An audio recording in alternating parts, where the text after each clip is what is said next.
Coming up, we're about to eat our way around Halloween Horror Nights on this week's episode of the DIS Unplugged Universal Edition.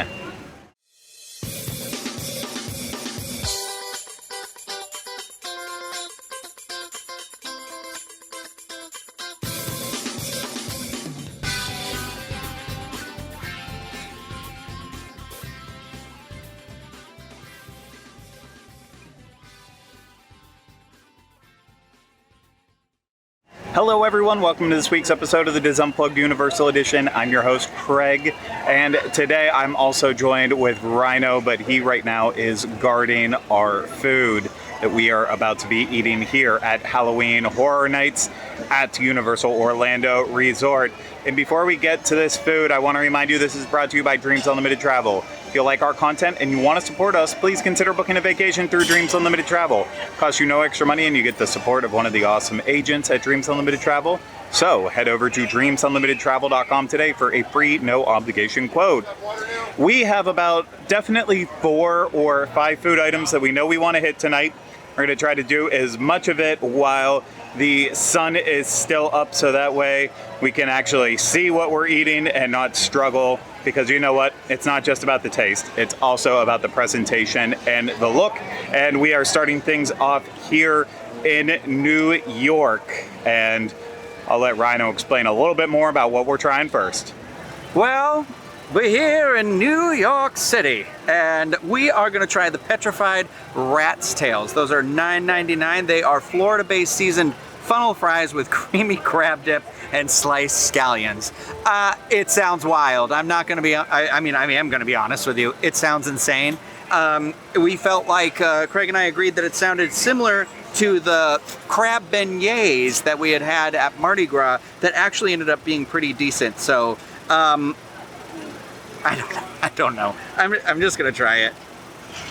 This is the one. A lot of crab on there. Yeah, this is the one where you're like later cut to you vomiting somewhere and being like, why? I feel like the Snapple girl right now, where I'm like, no. I don't know, but there's a lot of weird flavors happening here. It's not super crabby.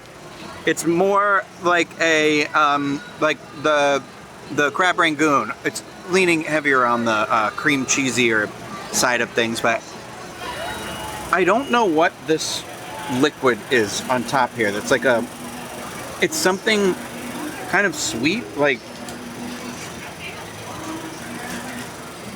I think I want to say it's Thai chili, like the sweet chili sauce on it, but it tastes like it's been there, like it's sort of gotten really thick. Does that make sense? But that's really the only thing I taste, other than, like, I get the funnel fries, but there you got a sweetness, a little bit of crab flavor.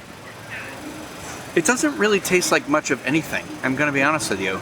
So it's not gross, but I'm also like, upon the immediate eating, I don't know that I'm gonna knock down the door to have it again. Ryno, I see the viscous liquid that you were talking about. And it's very interesting, I will say that. I feel like, you know, I could move this around and go for like a less, like, full bite for the first one, but I feel like to get the full experience, you kind of had to just go all in on it. So I'm gonna do the same thing you did, and I'm hoping it works out for me. Well, crap. I feel like I'm just gonna be a broken record and repeat a lot of what Ryno said, but I don't know what to say. Like, the funnel cake fries aren't that sweet, but there is a sweet sauce on there that I don't think was necessary. It needs more spicy to offset the creaminess, the slight hint of crabbiness.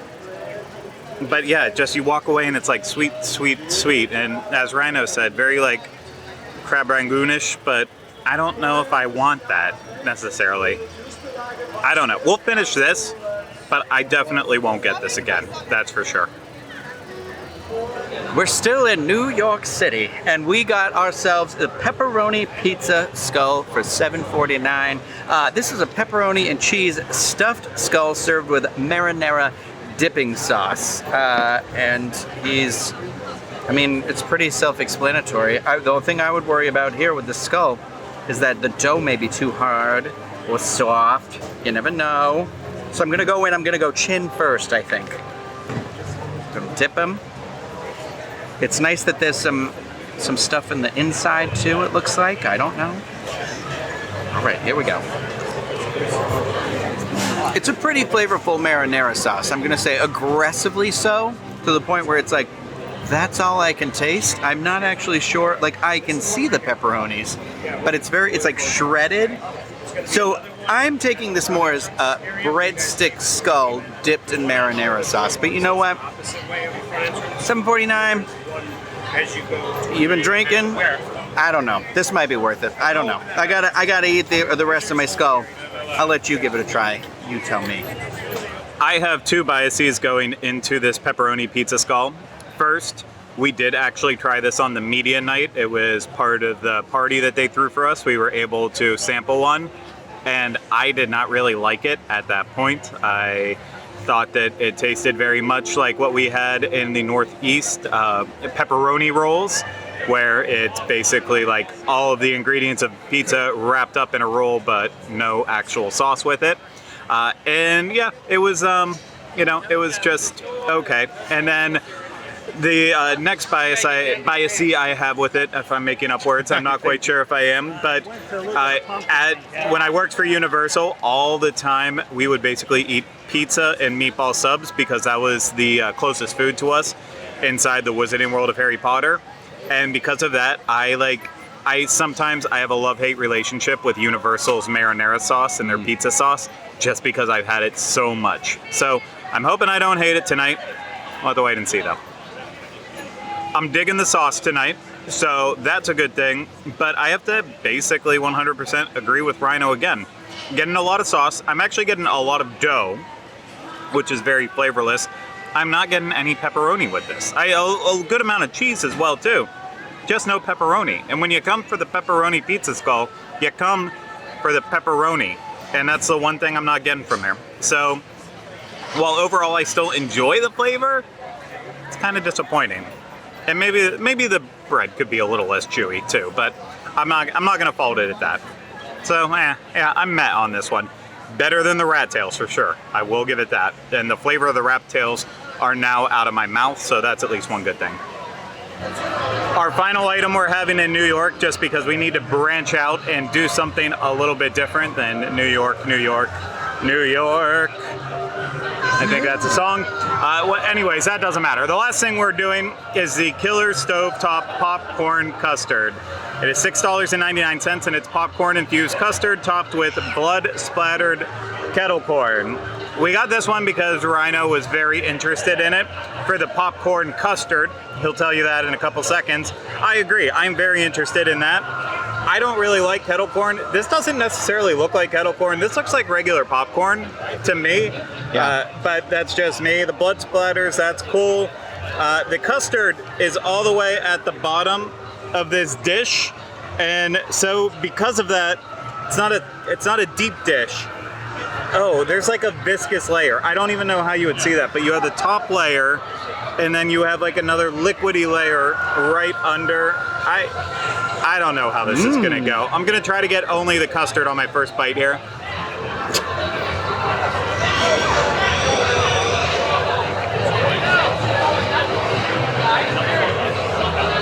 Well, I'm kind of digging it. I mean, it just tastes like butter more than anything. It's just like a nice buttery custard. So we'll do another shot at it with the actual popcorn in there too. Why not? It's very buttery still, even with the popcorn on top. The popcorn does have that nice difference in texture. It's sweet, and I think I would like a little salty with it. I'm not getting any of that from the popcorn. Like, it wasn't salted kettle corn or anything. But I kind of like this. Ryno, I'm really interested in you trying it, because if you hate it, I'm gonna eat this really quickly. So the thing with I can't remember if Craig said it or not, but this was really supposed to be in like a bowl, so I think there's supposed to be a lot more like custard, like a thicker custard with popcorn on top. So I'm a little concerned about the ratio. I'm gonna do the opposite of what you did though. I'm gonna start with popcorn first. Okay, it's definitely kettle corn, but it is the most unsweet kind of kettle corn I've had in a long time. Not super coated. Now I'm gonna do just the custard.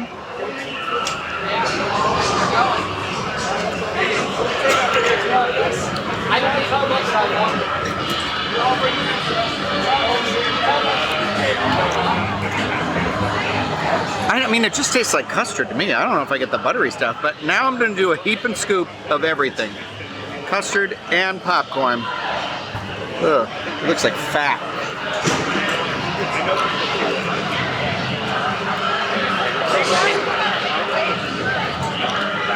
Okay, this surprisingly, like, all together. For me, I wanted to try it because of the custard, but having it scooped all together, the popcorn or the kettle corn kind of actually gives it this really interesting crunchy texture, and like mixed with that custard, it's like, this is surprisingly good, but this could easily be bad because the humidity here could make this popcorn like stale really quick. But you know what? I do like this as well. So much so that you are gonna have to split it with me. And now I'm at my house because unfortunately we got caught up in a massive thunderstorm, and that caused us to have to completely scrap the rest of our night and the other food items that we wanted to get. And I still haven't heard from Ryno since I left him behind. Yeah, I got to my car and I got out of there.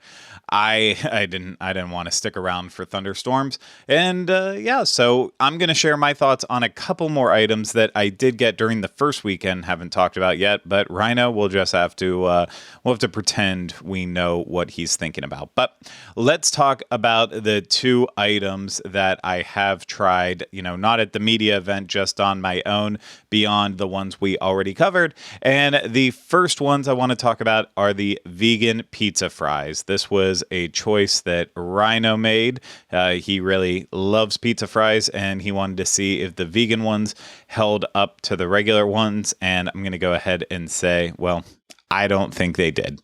Anyways, you can get the you can get the vegan pizza fries at the Kids Zone Pizza Company, and here is the description. Vegan pizza fries, French fries topped with marinara sauce, vegan cheese, pepperoni, and sausage crumbles. This one was a complete disappointment for me, mostly because I could not really taste any of the meat on it.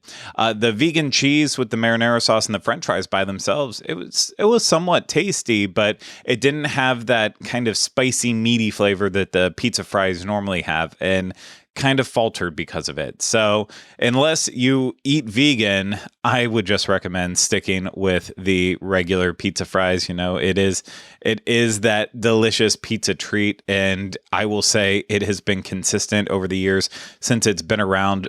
But the vegan ones, they just did not really hold up. And then I'm glad Ryno's not here, because the next thing I'm going to talk about is a twisted tater option.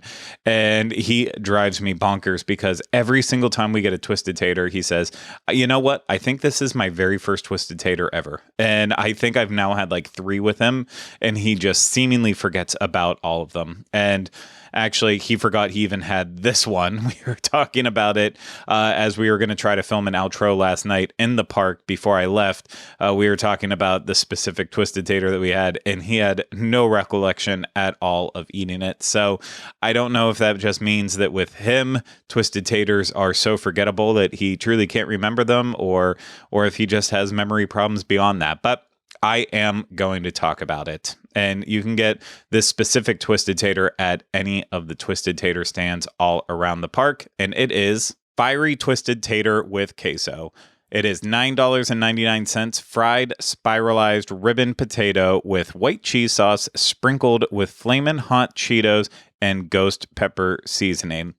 And these were actually slightly spicy. I'm not going to say they were over the top. I mean, they were hot in the way that like a flaming hot Cheeto is hot, but it's not like over powerful. The only bad thing about this was really it's kind of messy to eat. You know, a twisted tater by itself is a very easy to carry around snack item that Universal offers. But when you're talking about adding the queso on top of it, it just kind of gets extra messy. And it was kind of hard to like get a consistent bite with the right amount of the cheese sauce on there and the flaming hot Cheetos. Like if you kind of strip the potato off the stick and put it in the little bowl that it's served in, and then kind of like mix everything together, you can get those really even bites, but I mean, that kind of also defeats the entire purpose of the Twisted Tater in that way. But that's how I ended up eating my portion of it, just to kind of make it easier and really get the most out of it. And when I did it that way, I'll say I really, really liked it. But I probably won't get another one of these again this season. It might be something that I try to make at home to replicate it, not as a Twisted Tater though. Maybe just doing French fries with the Cheetos dust on top of it and such. But you know what? I can't. I actually shouldn't say I wouldn't get it again. If I was having a night where I just needed something spicy and something salty, I would go for this one again. But I'm also fine with just classic Twisted Taters. They're not my favorite snack anymore, but at the same time, they never let you down. They are like the pizza fries. They are always consistent. And with that is all the food that I really want to talk about so far, the ones that we've actually paid for and purchased outside of stuff we've had at the media event, and we still have a lot more food to eat before Halloween Horror Nights ends, and of course we'll keep you updated all the way with those new food items. But not new food items, but the new to us food items. I should have been a little bit clearer on that, but I do want to actually wrap this up with just a couple news items. And the first and most important one is, if you've been waiting for Death Eaters to come back to Hogsmeade at the Wizarding World of Harry Potter over in Islands of Adventure, you are in luck. Death Eaters return tonight, September 16th through October 31st on select nights, and that also includes the projection show on Hogwarts Castle, Dark Arts at Hogwarts Castle. Obviously, Halloween Horror Nights does not take place over in Islands of Adventure, so if you're looking to get a little bit of a spooky vibe without actually, being at Halloween Horror Nights, it is one of the ways you can actually do so. So keep that in mind if you are traveling to Islands of Adventure this Halloween season. But that's not the only news item I have for you. That's the other one that I don't really understand, but I'm going to read it anyways because it's right in front of me. Universal Orlando Resort invites families to join Gabby from the DreamWorks animation series Gabby's Dollhouse for a cat-tastic dance party at Universal Studios Florida on Saturday, September 24th. And I don't know who Gabby is. I don't know what her dollhouse is. I don't know what a cat-tastic dance party is. I really just don't know any of that, but families can join series star Layla Lockhart Craner and enjoy their favorite songs from the DreamWorks animation show, including Sprinkle Party and Hey Gabby, while they learn some terrific dance steps along with Gabby and her friends on Saturday, September 24th at Universal Studios, Florida. If you're a pass holder, you can take home a meowsing gift bag during this cat-tastic dance party. Oh my goodness. I don't have anything else to say about that. Again, I don't understand any of it, but maybe it's relevant to at least one person out there. And if so, you're welcome. But that's going to do it for this week's episode of the DIS Unplugged Universal Edition. I hope you enjoyed it. If you did, hit the thumbs up, subscribe to the channel, leave comments, questions, and video suggestions in the comments section. If you listen to the DIS Unplugged Universal Edition, please subscribe wherever you listen to podcasts. And if it's through Apple Podcasts, please leave us a rating and review. Also, you can book a trip through Dreams Unlimited Travel. Get a free no obligation quote today at dreamsunlimitedtravel.com. And before I go, I want to say thank you to Ryno for eating some food with me, and to all of you out there for listening and watching. But that's going to do it for this week's episode of the DIS Unplugged Universal Edition. We'll see you again soon with another episode. But until then, remember, we still haven't changed the name.